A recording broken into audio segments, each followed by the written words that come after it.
मी share केलेल्या बीटच्या ज्यूसची recipe तुम्हाला इतकी आवडेल असं मला वाटलंसुद्धा नव्हतं, म्हणून पटकन आता होणारं गाजरचा ज्यूससुद्धा तुमच्यासोबत शेअर करते।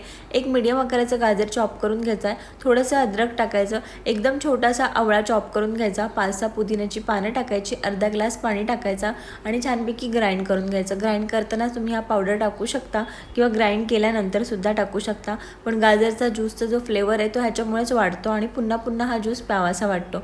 पेशन्स ठेवून छानपैकी ग्राइंड करून घ्या।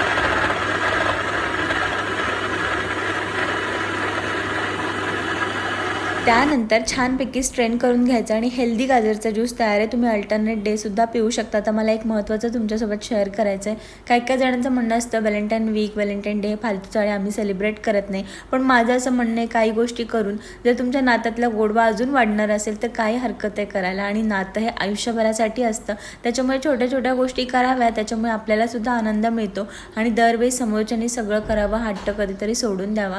बाजरीचं पीठ थोडंसं बाकी होतं आणि तशी गरमी आली होती म्हणून विचार केला बाजरीची भाकरी करून टाकावी, कारण गरमीमध्ये ती अजून गरम पडते। तर असा होता माझा आजचा दिवस। उद्या पुन्हा